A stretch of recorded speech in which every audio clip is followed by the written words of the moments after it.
The prototype, commonly known as Experiment 1006 or as the claw in his plaque form, is a mysterious entity mentioned within 2 VHS tapes. No information is currently known about the prototype's main appearance or motives, but he is presumed to be the main antagonist of Poppy Playtime. While his main appearance remains mostly unknown, his arm has been seen. It is a robotic arm with red wires and a hand with long, sharp needle fingers, resembling a claw. He also seems to have a human radius and ulna attached to his forearm for additional support. The prototype has been described as though he actually wants to commit violence for no reason. He has also been confirmed to possess an unprecedented level of intelligence, being able to combine basic objects and wreaking havoc around the factory. A scientist explained, in one of the VHS tapes, that the prototype had managed to construct a laser pointer from a digital alarm clock in his cell and tried to escape by using said laser pointer on the camera in his chamber, then hiding in the camera's blind spot whilst the camera was being fixed. It is theorized that the prototype takes parts of other toys around the factory and makes them a part of him, most likely to strengthen himself and help him achieve his motives, though said motives are currently unknown. As his claw appears immediately to take the torso of Mommy Longlegs after her death, and the door then opens for the player with no other hostility, it is possible that the prototype is helping the player progress through the factory in order to use the player to kill the other experiments for himself to assimilate. This suggests an uncanny knack for manipulation, planning, prediction, and a conniving personality. Little is known about the prototype. Guessing by his name and the flashing messages from the Chapter 1 trailer, he is the prime example for the type of vessel which we are trying to create. The prototype likely had the optimal vessel of a living organic experiment, of which he was serviceable as a crucial example for the others, presumably the other experiments. The prototype was kept in his chamber, monitored at all times. However, one day, he created a laser pointer from the digital alarm clock in his room, fired it at the camera and disabled it for 28.3 seconds. Upon which he hid in a blind spot, forcing a surveillance specialist to come in. He tried to escape through the door but was relocked before he could. He apparently killed the specialist who was trapped inside, as one casualty occurred. Hearing from the Experiment 1006 VHS tape from Chapter 1, he managed to escape and go missing.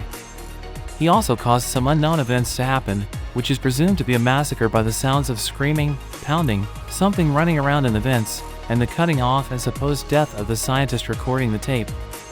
The final log, conjectural title, is a VHS tape recording found within Chapter 1, a tight squeeze of Poppy Playtime. The tape can be first obtained when entering the main entrance. The tape itself plays a recording of a scientist's log about the prototype, whilst the experiments are causing a massive murderous rampage in the background.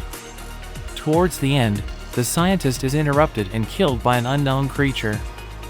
An unknown scientist lists the video as the final log in relation to Experiment 1006, who also goes under the alias The Prototype.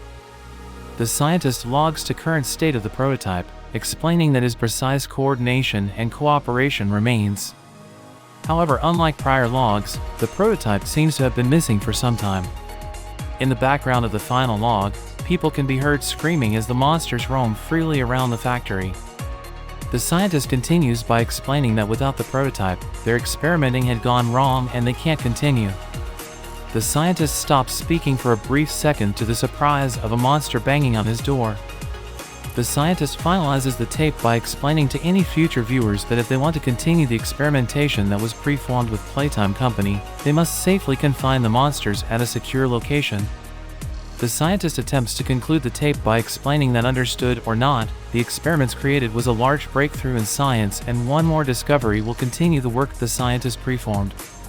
The monster pounding on the scientist's door finally breaks open the door, and the scientist ends the log. Chapter 2, Fly in a Web. After Mommy Longlegs was killed by the grinder and her severed torso fell to the ground, the prototype's claw appeared from under the half-closed door to the left. He reached out and took Mommy's torso away, dragging it away back under the door. After this, he isn't seen again. Near the end of the chapter, before Poppy's monologue gets cut off, we hear the sound of an alarm clock going off, implying that the prototype has captured Poppy. Project Playtime. He doesn't make an appearance, but his hands are one of the grab pack skins in Project Playtime. Although, it has been theorized that he is the one that instructs the monsters during their tutorial. The event present in the background is theorized to be the fall of the Bigger Bodies initiative, with the prototype preforming a massive jailbreak which resulted in Bigger Bodies victims to run rampant around the factory, killing and feeding on any employees in the vicinity. That led to the deaths of many Playtime company scientists and forced the higher-up employees to flee the factory.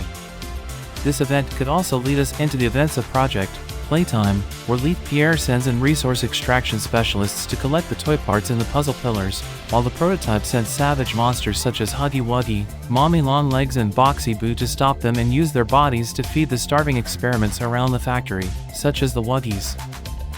With the initial release of Chapter 1, players theorized that the prototype was Huggy Wuggy.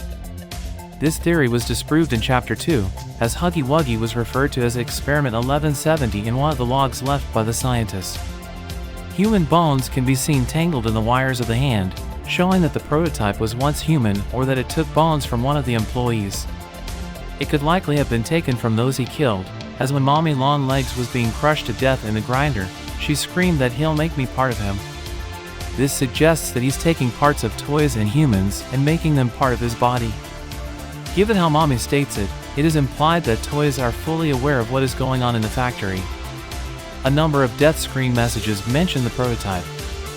From Chapter 1, EXP 1006. Isn't he wonderful? From Chapter 2, the prototype has saved us. Isn't he wonderful? Another from Chapter 2, he is loose. This is an emergency lockdown. The numbering of the experiments suggests that the prototype was created before Huggy Wuggy, Experiment 1170, and Mommy Longlegs, Experiment 1222, but after the failed experiment on a rat, Experiment 814. This, along with his name, suggests that the prototype may have been the second successful living organic experiment, the first being Poppy Playtime.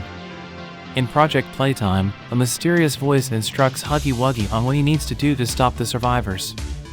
Judging by its tone and mannerisms as well as the use of the archword "get up," the others are hungry.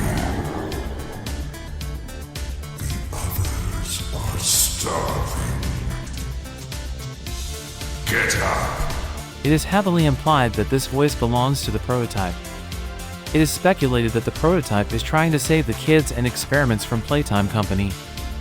This was backed up by one of the VHS tapes in Chapter 1 saying, coordination and cooperation isn't his skill set.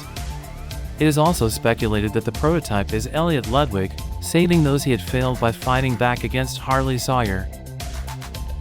Thank you for watching my video. Give it a like if you liked it, to promote the recommendations. I would be grateful for a subscription with a bell and a comment under the video. Good luck to you dear viewers.